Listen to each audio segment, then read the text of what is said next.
Hello everyone and welcome to my channel. Buckle up because it's a long one today. We're going to be talking about the Uvalde school shooting, and like I said, it is a long one. As always, we have a content warning because it gets graphic. It talks about death, it talks about children dying, etc, etc. With that being said, let's just get into it because it's going to take a while. Thank you for hanging out with me. The Uvalde school shooting was a mass shooting on May 24th, 2022 at Robb Elementary School in Uvalde, Texas, where 18-year-old Salvador Ramos, a former student at the school, fatally shot 19 students and 2 teachers while injuring 17 others. Ramos was killed 74 minutes after entering the classroom by law enforcement officers. It is the third deadliest shooting at an American school after the Virginia Tech shooting in 2007 and the Sandy Hook Elementary School shooting in 2012. And the deadliest school shooting in Texas. After shooting and wounding his grandmother at their home, Ramos drove to Robb Elementary School, where he entered a classroom and shot his victims, having bypassed local and state officers who had been in the hallways. He remained in the classroom for 1 hour and 14 minutes before members of the United States Border Patrol Tactical Unit breached the classroom and fatally shot him. Police officers did not breach the classroom, but cordoned off the school grounds, resulting in violent conflicts between police and civilians, including parents who were attempting to enter the school to rescue children. As a consequence, law enforcement officials in Uvalde were criticized for their response, and their conduct was reviewed in separate investigations by the Texas Ranger Division and United States Department of Justice. Following the shooting, which occurred 10 days after the 2022 Buffalo shooting, discussions ensued about American gun culture and violence, gridlock in politics, and law enforcement's failure to intervene during the attack. A month after the shooting, Congress passed the bipartisan Safer Communities Act, and President Joe Biden signed it into law. It was the most significant federal gun reform legislation since the federal assault weapons ban of 1994. After the shooting, Robb Elementary was closed. The district plans to demolish it and build a replacement. Uvalde is a Hispanic majority city of about 15,000 people in the South Texas region. It is located about 60 miles east of the United States, Mexico border, and about 85 miles west of San Antonio. In 2022, about 90% of Robb Elementary School's 600 students in the 2nd through 4th grade were Hispanic, and about 81% of the student population came from economically disadvantaged backgrounds. On the day of the shooting, there had been an award ceremony at the school. The city of Uvalde spent 40% of its municipal budget on its police department in the 2019-2020 fiscal year, and UCISD, the school district operating Robb Elementary School, had multiple security measures in place at the time of the shooting, and unfortunately, none of them helped. The Uvalde Consolidated Independent School District Police Department had 6 officer police departments responsible for security at the district's 8 schools. It had also more than doubled its expenditures on security measures in the 4 years preceding the shooting, and in 2021 it expanded its police force from 4 officers to 6. The state of Texas had given UCISD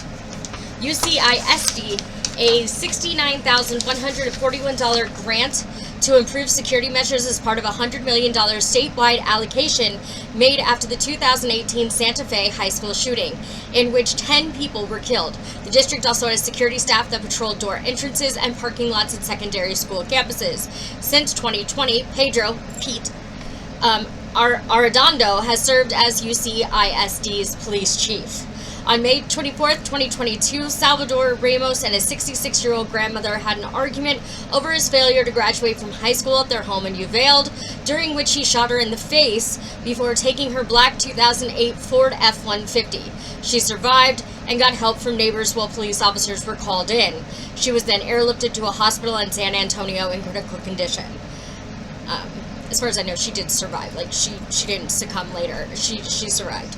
Ramos, using his Facebook account, sent 3 private messages to a 15-year-old girl from Germany whom he had met online prior to the shooting. The first to say that he was going to shoot his grandmother, the second to say that he had shot his grandmother, and the third, about 15 minutes before the shooting, to say that he was going to pen fire at an elementary school.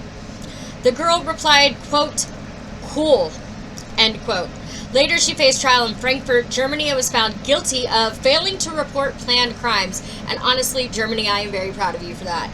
A spokesperson for Meta, the parent company of Facebook, said the posts were private one-to-one text messages discovered after the shooting took place. So basically, Facebook's roundabout way of saying we held no responsibility because these were private and we don't monitor people's private messages.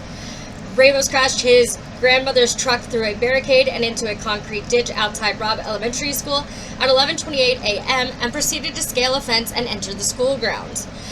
According to police, he wore a tactical vest for carrying ammunition that did not include ballistic protection or armor insert panels, plus a backpack and all black clothing, while carrying an AR-15 style rifle and 7 30-round magazines. He brought into the school only one of the 2 rifles that he had legally bought and left the other in the crashed truck. A witness said he first fired at 2 people at a nearby funeral home, both of whom escaped uninjured. Police reported receiving multiple 911 calls about a vehicle having crashed near the school. After hearing of the 911 call, a school resource officer drove to the school's campus and pursued a teacher whom the officer erroneously believed to be the gunman, driving past the actual gunman in the process. Ramos entered the school through its west-facing entrance door, which had been shut by a teacher who had seen him. The entrance door did not lock, despite being designed to be locked when shut. UCISD's police chief estimated that the shooting began at 11:32, according to a Facebook post by the school. The school was placed in lockdown at 11:43 a.m. in response to the gunshots heard in the vicinity. At 11:40 a.m., a teacher in room 102 reached a 911 dispatcher after having tried unsuccessfully to reach them on 3 occasions. So sorry. The teacher told the dispatcher that she could hear gunshots in a nearby classroom. A report released on July 6 found that an officer had aimed his rifle at Ramos before he entered the school, but did not fire because he was awaiting his supervisor's permission. A report released on July 16th found that an officer had aimed his rifle... Oh, yeah, that's right. I just said that. I don't know why I did that twice. Anyway. Which is sad, because the thing is if we had just done it with or without permission, it could have saved everybody in that school. And I wouldn't normally condone that or say something like that, but this is a situation where 19 children and 2 adults would still be alive had they taken him out before he ever even got into the building. After entering the building, Ramos walked down 2 short hallways and then entered a classroom that was internally connected to another classroom. All of the fatalities took place in these adjoining classrooms, 111 and 112. A survivor of the shooting said that as teacher Ima Garcia attempted to lock the door to the classroom, he shot the door's window, then backed Garcia into the classroom and said goodnight as he shot and killed her. Another survivor recounted that Ramos said, "You're all gonna die," after entering the classroom. He then opened fire on the rest of the students and another teacher in the room. According to a surviving student, Ramos played sad music during the massacre. After he killed his first set of victims, he scooped up their blood and wrote LOL on the chalkboard. So clearly a sick, sadistic person. Most of the shooting occurred inside the building within the first few minutes. Ramos was inside the classroom for over an hour, while armed police remained outside the classroom and building. Multiple students played dead while the shooting took place, including one student, 11-year-old Maya Cirillo, who smeared herself with the blood of one of her dead classmates to give credence to the subterfuge.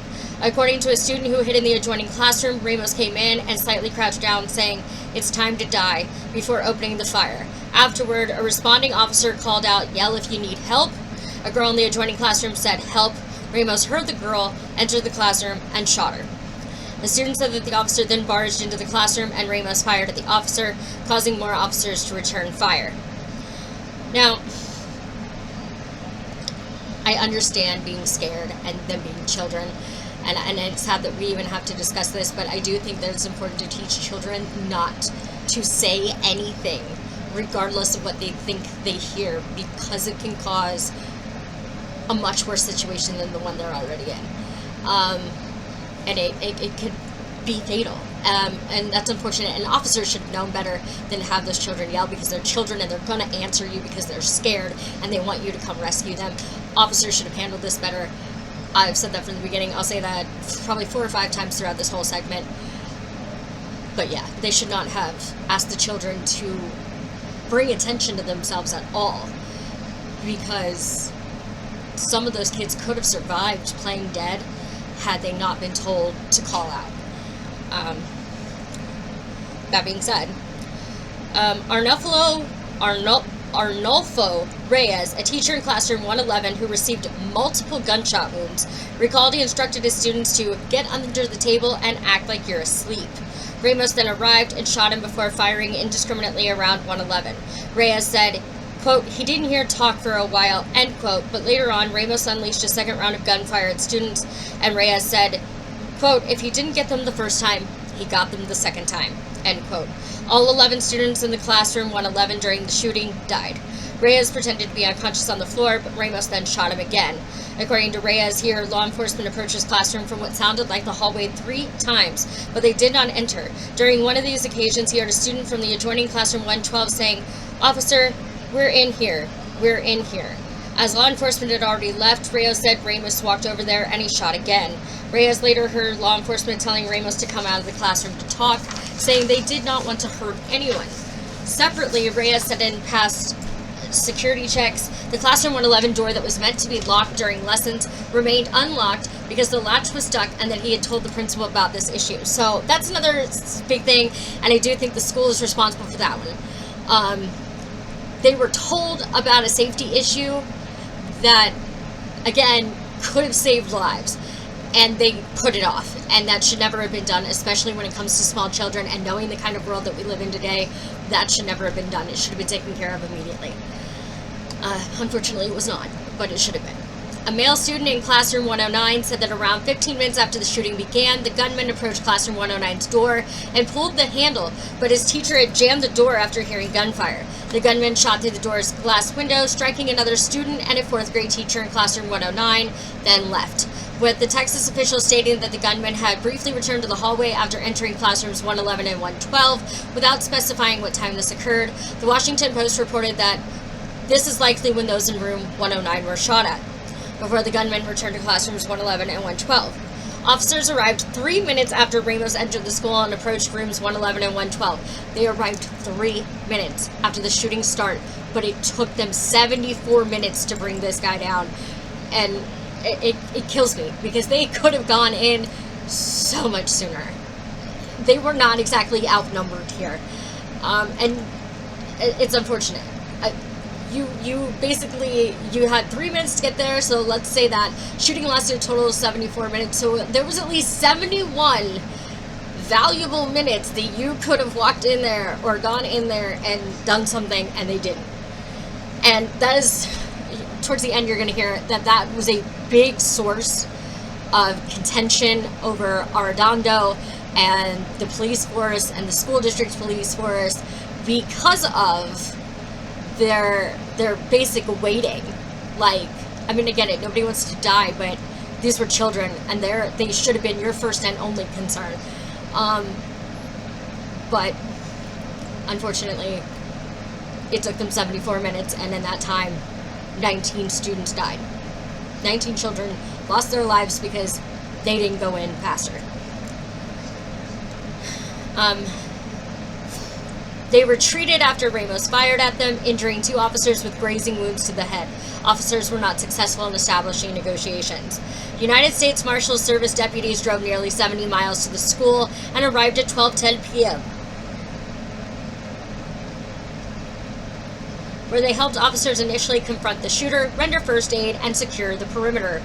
At 12:17, USISD sent out a message on Twitter that there was an active shooter at the elementary school.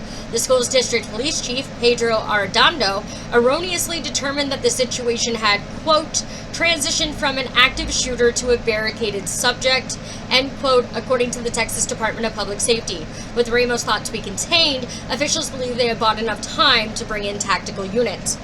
According to Uvalde County Judge Bill Mitchell, teacher Eva Morales, from inside the adjoining classroom where the shooter was, called her husband, Ruben Ruiz, a Uvalde Consolidated Independent School District officer who was outside the school. According to DPS Director Stephen McCraw, during the call, Morales told Ruiz that she had been shot and was dying. When Ruiz tried to move forward into the hallway, he was detained by law enforcement, and they took his gun away from him and escorted him off the scene. should have let him go. Morales eventually died from her gunshot wounds. After the police cordoned off the school outside of the school, parents pleaded with officers to enter the building. When they did not, parents offered to enter the building themselves, as any parent would do to save their own children. Officers held back and tackled parents who tried to enter the school, further warning that they would use tasers if the parents did not comply with directions. Video clips of these interactions were uploaded to social media, including one that depicted a parent being pinned to the ground. Police pepper sprayed a parent trying to get to their child, and an officer tackled the father of another student. Police reportedly used a taser on a parent who approached a bus to get their child. A mother of 2 students at the school was placed in handcuffs by officers for attempting to enter the school. When released from the handcuffs, she jumped the fence and retrieved her children, exiting before police entered. A video clip showed parents questioning why police were not trying to save their children, to which an officer replies, quote, "Because I'm having to deal with you," end quote. And the reality is, they didn't have to deal with them. They should have been more focused on what was going on than what the parents were doing. And I mean, granted, I understand that they were trying to save more lives, but honestly, at that point, it didn't matter. She ended up getting past you anyway and getting her kids. She managed to go in there and pull 2 students out without getting shot or even being seen, which says that they could have evacuated some of those classrooms, probably successfully. And they didn't. They left all these children in the building, and I will never understand that. Even if I think, like, even if you could only do, like, the back half of the school, like, that's better than none.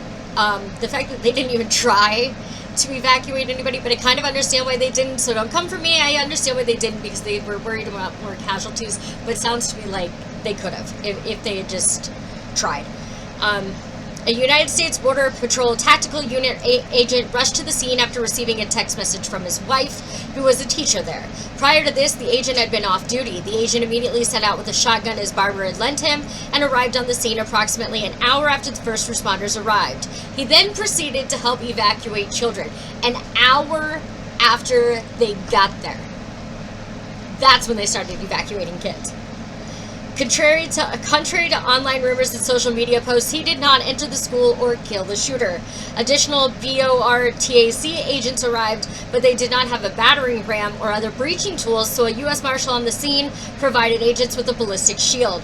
Ramos stayed in the classroom for around 1 hour, hiding behind a steel door that officers said that they could not open until they obtained a master key from the janitor. However, there's evidence that the door was never locked. And I mean, I get it, they probably didn't know that, and it's assumed that those doors automatically lock. So I can see why they thought they had to wait for the master key. Probably should have tried the door, but you know, what are you gonna do? After the door was opened, a BORTAC agent entered the room holding the shield, followed by 2 other BORTAC agents, a Border Patrol Surge Trauma and Rescue agent, Borstar, and at least 1 sheriff's deputy. Ramos reportedly opened fire at the group from a closet in the room before officials returned fire and killed him. 19 students and 2 teachers were killed in the shooting. They are as follows: Nevaeh Alyssa Bravo, who is 10, Jacqueline Jalen Cazares, who is 9, McKenna Lee Elrod, who is 10, Jose Manuel Flores Jr., 10, Ilana Amaya Garcia, who is 9. If I say some of these names wrong, I'm so sorry. I'm trying. Uzziah Sergio Garcia, 10, Amere Joe Garza, who was 10, Xavier James Lopez, who was 10, Jace Carmelo Luavanos, 10, Tess Marie Mata, 10, Miranda Gail Mathis, 11, Aletha Haven Ramirez, 10, Annabelle Guadalupe Rodriguez, 10, Mate Yulina Rodriguez, 10, Alexandria Anaya Rubio, 10, Layla Marie Salazar, 11, Jalea Nicole Silguero, 10, Eliana Cruz Torres, 10, Rogelio Fernandez Torres, 10, Irma Linda Garcia, 48, and Eva Morales, 44. The students were in the 4th grade. The teachers taught in the same 4th grade classroom. 18 people were injured, 14 children, 1 teacher, the perpetrator's grandmother, and 2 police officers. Abbott said the hospital, including Morales, Uvalde Memorial Hospital's CEO, reported that 11 children and 3 other people were admitted for emergency care following the shooting. 4 were released, and 2, described only as a male and a female, were dead upon arrival. 4 other victims, the perpetrator's grandmother, and 3 students were taken to the University Hospital in San Antonio. Salvador Rolando Ramos was born in Fargo, North Dakota. He was a resident of Uvalde from an early age and was a former student at Uvalde High School. He also attended Robb Elementary School for 4th grade in the same classroom where he was killed. He was frequently bullied at school, and Lieutenant Chris Oliveras from Texas DPs claimed that Ramos had no friends. Furthermore, he did not have a criminal record or any documented mental health issues. However, he had searched the term sociopath and received an email about possible treatment. He had also previously posted violent threats online. School officials at Uvalde High School withdrew him from the school on October 28, 2021 due to his frequent absences. Ramos's social media acquaintances said he openly abused and killed animals such as cats and would live stream the abuse on Yubo. Other social media acquaintances said that he would also live stream himself on Yubo, threatening to kidnap and rape girls who used the app, as well as threatening to commit a school shooting. Ramos's account was reported to Yubo, but no action was taken. Up until a month before the shooting, Ramos worked at a local Wendy's and had been employed there for at least a year. According to the store's night manager, he went out of his way to keep to himself. One of his coworkers said he was occasionally rude to his female coworkers, to whom he sent inappropriate text messages and would intimidate coworkers at his job by asking them, "Do you know who I am?" Ramos's coworkers referred to him by names including School Shooter because he had long hair and frequently wore black clothing. A year before the shooting, Ramos started posting pictures to...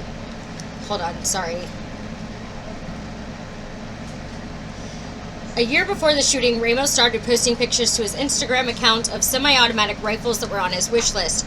According to a friend of his, he would often drive around at night with another friend, shooting at strangers with a BB gun and egging cars. According to a man who was in a relationship with Ramos's mother, Ramos moved out of his mother's house and into his grandparents' house 2 months before the shooting after an argument broke out between him and his mother over Ramos turning off the Wi-Fi. People close to Ramos's family described his mother as a drug user and said he frequently argued with her. 2 months prior to the shooting, he posted a video of himself on Instagram, aggressively arguing with his mother and referring to her as a bitch. Ramos's mother described her son as not a monster, but admitted that he would be aggressive. His grandfather said that his grandson did not have a driver's license and did not know how to drive. According to his father, Ramos had a girlfriend who lived in San Antonio. On May 14th, Ramos sent a private Instagram message reading 10 more days. A person responded, "Are you going to shoot up a school or something?" He replied, "No, stop asking dumb questions. You'll see." And he did actually end up shooting his... Yep. According to the Texas Department of Public Safety in September 2021, Ramos asked his older sister to buy him a gun, but she refused.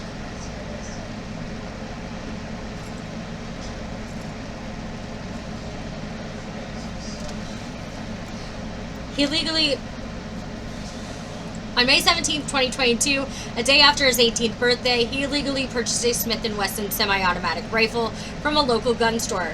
He then purchased another rifle. 3 days later, investigators later found that his gun had a Hellfire trigger device, which decreases the time required for the trigger to reset, increasing the possible rate of fire. Ramos sent an Instagram message to an acquaintance he met through Yubo, which showed the receipt for an AR-15 style rifle purchased from Georgia-based online retailer Daniel Defense 8 days before the shooting. He posted a picture of 2 rifles on his Instagram account 3 days before the shooting. And the fact that he was able to get that AR-15 style rifle off of a website within 8 days of the shooting says a lot about the fact that online dealers don't necessarily do all the work that you do if you buy in person, like background checks and all of that stuff. And I really think that is something that needs to be reinforced and looked into. They should have to have those on file. There's a reason for them, and it is for safety of everyone. So, yeah. Ahead of the shooting, Ramos had purchased 1,657 total rounds of ammunition, which included 375 rounds of 5.56 NATO ammunition purchased on May 18, 2022. A total of 315 rounds were found inside the school, consisting of 142 spent cartridges and 173 live rounds. Additionally, a total of 922 rounds were found on school property outside the building, consisting of 22 spent cartridges and 90 live rounds. Overall, Ramos fired 164 rounds during the shooting. Police and Border Patrol officers fired a combined total of 35 rounds during the shooting, 8 in the hallway and 27 in the classroom where Ramos was killed.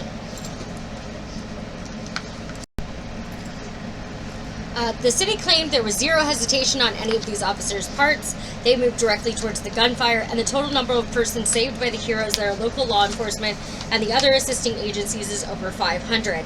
The document defended the delayed police response prior to actual confrontation with the gunman, stating that time was not wasted, but each minute was used to save lives of children and teachers.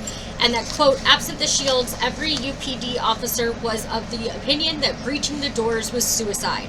However, according to the New York Times, quote, some of the footage from the scene raises questions about the city's account. Video from the hallway of Robb Elementary made clear that shields began arriving in the hallway outside the classrooms long before the officers moved in, end quote. The city's description of events also conflicted with McCraw's previous statements to the public, in which he portrayed a scene where officers had not adhered to standard training procedures. The hour-long meeting was heated and voices were raised. McCraw refused to endorse the city's narrative as presented to him, saying that he disagreed with their summary. District Attorney Busby also objected to the city's narrative and argued her point with the Uvalde city attorney, saying she was, quote, concerned with the release of inaccurate or incomplete information, end quote. Ramos's mother said that she had no explanation for her son's attack on the school, but that he, quote, had his reasons for doing what he did. There's no reason. And please don't judge him. I'm judging. I only want the innocent children who died to forgive me. His father apologized for his son's actions and said, quote, he should have just killed me, instead of doing something like that. Now, see, that's an appropriate response. And I'm not saying that, he should have killed anybody. He shouldn't have. But just being like, he had his reasons. There's no reason to go after people that did nothing to you. And these were children, 10-year-old, 11-year-old children that didn't know this guy and had nothing to do with him. So, yeah. I'm going to judge the shit out of this guy because he's an asshole. And he deserved everything he got. Arnulfo Reyes, the teacher in classroom 111 who lost all 11 of his students present during the shooting, was shot in the arm, lungs, and back. Reyes labeled law enforcement as cowards for their response during the shooting, saying, quote, they sat there and did nothing for our community. They took a long time to go in. After everything, I get more angry because you have a bulletproof vest and I have nothing, end quote. He commented that no training, quote, gets you ready for this. We trained our kids to sit under the table, but we set them up to be like ducks. You can give us all the training you want, but gun laws have to change. I will go anywhere to the end of the world to not let my students die in vain. I will go to the end of the world to make sure things get changed, end quote. Survivors, family members of survivors, and victims spoke to a congressional panel of the United States House Committee on Oversight and Reform about 2 weeks after the shooting. The testimony was done prior to the House debating a bill on June 8th that would raise the minimum age to 21 to purchase certain firearms and toughen prohibitions on untraceable guns. Multiple survivors from the shooting have expressed fear of returning to school and have spoken with media outlets to recount their experiences. Some gathered together and formed the organization, quote, Lives Robbed, a nonprofit organization that is aimed at bringing forward changes in gun legislation. Angeli Gomez, who was handcuffed by police when she ran into the school to rescue her children, was later interviewed by CBS News. She said that she was on probation from charges from a decade earlier, and that law enforcement contacted her after the shooting to warn her not to publicize her story because she could face charges for obstruction of justice. Her lawyer later said that she had been harassed by police in 2 instances, the first when police conducted a traffic stop on her vehicle and falsely accused her of harboring illegal immigrants in it, and the second when a police vehicle stopped outside her home for around 45 minutes and flashed its lights at her and her mother. A special report by the Uvalde Leader News reported that Gomez's claim of being handcuffed was false after an investigation into the accounts of Gomez. Gomez has not responded to the news article. On June 6th, the state of New York passed a new law raising the age from 18 to 21 for people to buy semi-automatic weapons. On May 19th, 2023, Texas passed a law requiring members of law enforcement to undergo 16 hours of training every 2 years on school shooting response. On June 2nd, the United States House Committee on the Judiciary proposed the Protecting Our Kids Act. The House later passed the bill, but it then failed to pass the Senate. The International Association of Chiefs of Police and the Fraternal Order of Police wrote to congressional leadership offering to help work on gun measures. On June 23rd, the Senate passed the Bipartisan Safer Communities Act with bipartisan support in a 65-33 vote. Senate Republicans voted to support it. On June 24th, the House of Representatives passed the Bipartisan Safer Communities Act with bipartisan support and a 234 to 193 vote. It was the most significant federal gun reform legislation in almost 30 years, since the Brady Bill of 1993 and the since expired federal assault weapons ban of 1994.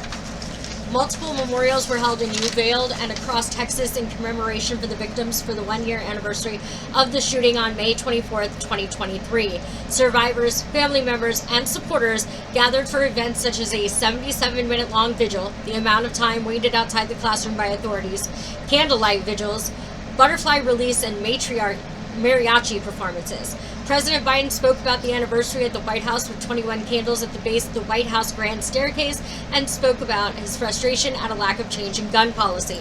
Similar frustrations were echoed by survivors and family members who waited for investigations and legal cases to finish and policy to change, and many of the topics have caused anger and strife to be seen throughout Uvalde.